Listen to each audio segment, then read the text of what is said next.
I-congratulate naman natin guys ang mag-amang Alas because Kiefer Alas and his father signed the contract and they became the new endorser of the Nike Philippines. Sabi pa sa caption, sayang kung buhay pa sana si Rene, dalawa sana kayong Nike endorsers. Patay, so ang pinalit yung papa na. Charot lang. Sabi pa dito, pareho kayong mahusay at kahanga-hanga sa larangan ng basketball. I agree. Patuloy kang magbigay inspirasyon sa kabataang magbigay inspirasyon. More blessings and success to your career. Kidding aside, congratulations po, Kiefer. Actually, sa sobrang pangmalakasan din talaga ng Nike na bra. Ang sarap suotin niya. Tapos bigyan mo rin yung mga team player. Tapos punta kayo sa Dipakulaw, Aurora. Lahat po tayo imbitado. Ito yung post ng kanyang mama. O diba? Since brothers naman kayo, mas maganda kung sa 40th day ay andun talaga kayo. Alam naman po namin na meron din gagawin sa Ateneo de Manila, respecting of course ang 40 days or 40th day ni Rene at ni Divine Adil. At alam ko naman na irason nyo na dyan na lang kayo, at least sincere naman kayo sa ipapakita nyo pakikiramay sa pamilya. Pero alam nyo ba na mas maganda kung andun kayo talaga? Sinabi ko lang naman kasi inimbitahan naman ang lahat. Libre yung pagkain. Eto din po yung mga pwedeng tandaan kung saan tayo pupwesto kung andun na kayo. Kasi bukas na po ang 40th day na Rene. Since matitibay naman ang sapatos niyo, baka lang naman gusto niyo. Kasi diba mahirap naman sabihin na hindi kami pupunta doon kasi hindi naman kami inimbitahan. Ay hindi po. Imbitado po ang lahat ng gustong dumalo. Again po, kinocongratulate po natin ang mag-amang Alas dahil po sa napakalaking oportunidad na naibigay sa kanila. Pero ulitin ko po, imbitado po ang lahat kung gusto nyo lang namang pumunta. Gusto ko lang din naman talagang ulit-ulitin kasi nga 'di ba ang touring nyo naman sa dalawa kay Rene, brother. Parang gusto ko lang din naman i-encourage tong mga players na yung buong staff ng Ateneo, especially yung andun talaga sa Trahead. Nga pala isama nyo si Pepe Alas. Wala lang, baka lang gusto nyong pumunta. Kasi para sa akin, ito na yung pinakahuling chance na makapunta kayo doon sa lugar din nila Rene Baterbon habang nasa mundo pa po siya or andito pa sa lupa. Kasi di ba nga, hindi nyo naman siya sinamahan nung inihatid siya sa hospital. Wala yung spirit of brotherhood. Hindi nyo din naman siya nasamahan doon sa morgue. Asan yung brotherhood? Hindi nyo din naman na isa publiko yung tunay na dahilan. Kung ano ba yung mga ginagawa nyo habang nalulunod yung dahilan. Alam naman ni Sam Reyes na nalulunod siya. Siguro alam mo din naman, Kiefer. Hindi din naman pinuntahan ng mga veterans, yung mga senior ba, habang nalulunod yung dalawa. So anong ginagawa nila? Since wala po talagang nakuha kahit sa metadata ng drone, so wala na kayong alaala or at least tayo, wala na tayong makita nung time na buhay pa silang dalawa. Kumbaga chance na natin to, lalo na kayo, na mapuntahan yung lugar ng brother nyo. Diba? Parang mas maganda kasi yun, yung ikaw mismo, sarili mo,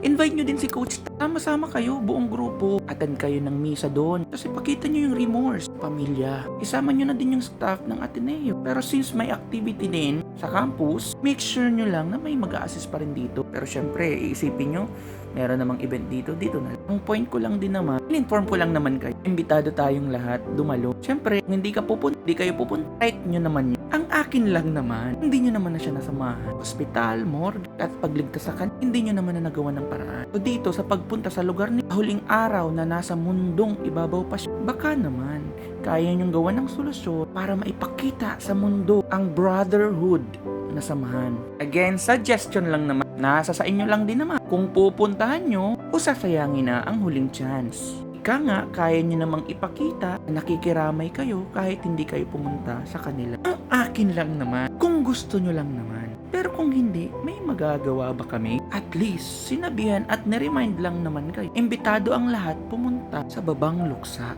Huwag nyong kalimutan, si Pepe Alas, isama nyo kasi sa nanay ni Rene.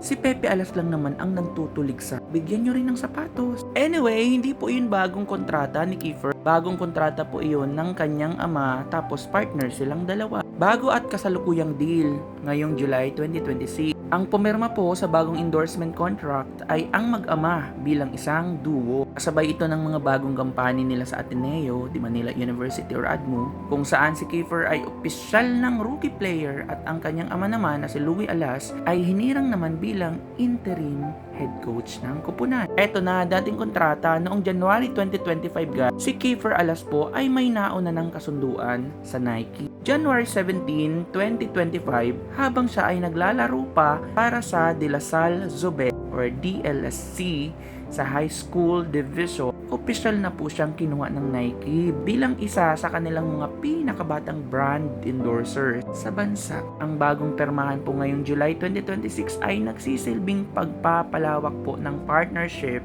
na kasama na ang kanyang ama. Ulitin ko, may unang kontrata na po noong January 2025 at yung kontrata naman po ngayon, dalawa na po sila ng kanyang ama. Father, son, duo, D, yun po ang tawag. Pero ulitin ko guys, imbitado po ang lahat para po sa 40th day ni Rene Baterbonia sa Agusan del Sur. Sana makapunta ang mga player, team coaches, mga team managers, lahat-lahat na nandun sa trahedya para mas maipakita nila ang pakikiramay nila. Huling sandali na nasa mundong ibabaw pa si Rene Baterbonia. Ulitin ko ba ulit? Kasi parang chance na nila ito. Diba hindi naman nila nasamahan sa ospital? Hindi din naman nila nasamahan sa morgue. Hindi din naman sa atin na-explain lahat-lahat about sa mga pasa ni Rene. Hindi din po natin alam kung ano po ba yung mga nangyari bago po mapunta doon sa gitna ng dagat yung dalawang atleta. Alam ni Sam Reyes at alam nung iba pa. Pero bakit hindi sila nagmadali para matulungan yung dalawa mailigtas at maigilid sa tabing dagat? Sa mga pagkukulang na iyon, at siguro alam naman nila iyon, ibawit na lang sana nila sa pagpunta sa huling araw na ang kaluluwa ni Rene Baterbonia ay nasa mundo pa.